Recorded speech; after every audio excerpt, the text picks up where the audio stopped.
Hello everyone, I'm Craig Stage, Superintendent of the Athens Area School District, and today I have with me some special guests. I have Mr. Clark, who's the high school principal here in Athens, and I also have Mr. Jim Schmeg, who's the Harlan Row Middle School principal. And I wanted these guys to join me today because we wanted to talk about an important topic. We want to talk about cell phones and social media and how it interrupts learning and causes some behavior problems and also creates stress and mental health issues in our students. So I want to kick this off to Mr. Clark first. Mr. Clark, what are you seeing in our schools? What are you dealing with when it comes to cell phones and social media? And what are your thoughts? So some of the things we deal with here in the high school with cell phone usage, Mr. Stage, are cell phone etiquette, first and foremost. Just students' understanding of when it's appropriate and not appropriate to have their cell phones out. We do have our policies and our building guidelines in place, but we often find ourselves dealing with students who break those rules, try to push the boundaries of those rules like teenagers do, but trying to get them to understand etiquette is probably the primary task we have at our hand. When should they have them out? When shouldn't they have them out? And when they don't have them out, what they're supposed to do when they're asked to either give their phone up or turn it into the teacher. Many students struggle with anxiety over giving up their phones because they're so attached to their phones, because they're tied to social media 24/7. So those are the biggest challenges that we face is etiquette. Social media, things that happen online, things that are secretive, their websites, their Instagrams, their TikTok videos, some of those things, as videos, kids will watch TikTok videos and try to replicate those acts in school. Those are challenges we face. We don't see a lot of that, and our kids are pretty respectful in that manner, so we're thankful for that. But the challenge is that connectivity, that kids seem to be connected to something all the time. And I try to encourage them, shut those things down. I encourage when I talk to parents, shut those things down at night. Keep them away from them things at night. Disconnect when you eat dinner with your children, have conversations. Kids have lost the ability to just have a conversation. And I attribute that to the amount of cell phone usage and social media. Mr. Schmeck, so we talked a little bit about this beforehand in preparation. What are some of the things that you'd like to educate parents on when it comes to cell phone usage and social media usage? And use some of your observations that you see as the principal at Harlan Row Middle School. Sure. So I'm going to agree with Mr. Clark. We need to, as adults, as parents, we need to set limits as to healthy habits for our cell phone usage and cell phone usage. So I'll reiterate, we should have times when those cell phones are put away. They should suggest an hour before bedtime, they should be put away. We should have a common area where all of our electronics can be stored for the night so that they're charged and ready to go for the morning.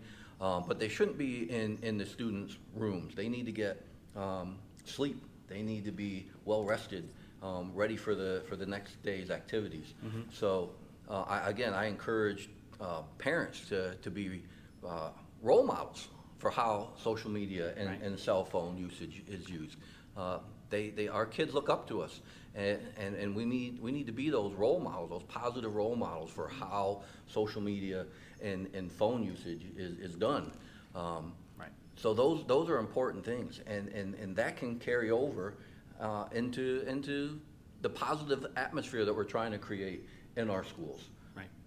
You talk about creating a positive atmosphere. Sorry, stumbling today. One of the things that you guys are challenged with is when we have issues of either bullying or cyberbullying, but when you come down to the nuts and bolts of it, you find out that it's an ongoing problem. And as principals and as a school district, we address issues the best we can while they're happening in school. But one of the challenges are faced is that it doesn't end just in school. And your thoughts on that, Mr. Schmeg? Yeah, that's a difficult situation because I would say many of the problems that we have in our buildings stem from social media use, and then it carries over into our buildings. And then we have to try to solve those issues.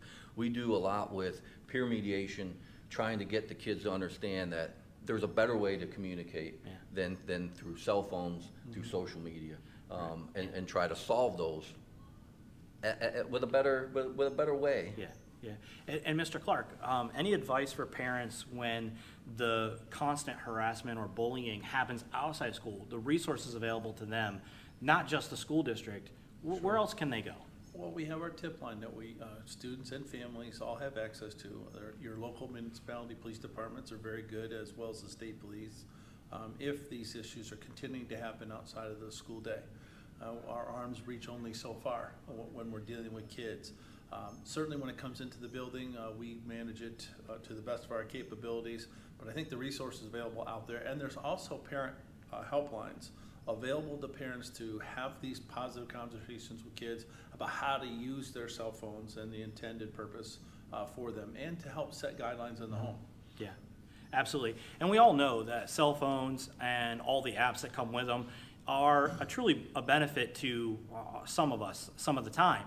But we certainly have to understand that putting a device that has more power than some computers, definitely more powerful than the computers I grew up with, can be a double-edged sword. So I encourage parents to make sure they monitor it, set limits, make sure you know your child's password to their phone, make sure you're checking their social media sites, and especially those apps that they use that can keep things clandestine and secretive, like Snapchat, WhatsApp, TikTok, and there's others, and they keep developing new apps all the time. But take an active role in what their digital footprint is.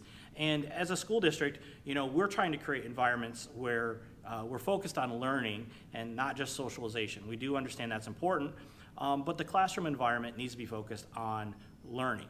And the cell phone can be distracting.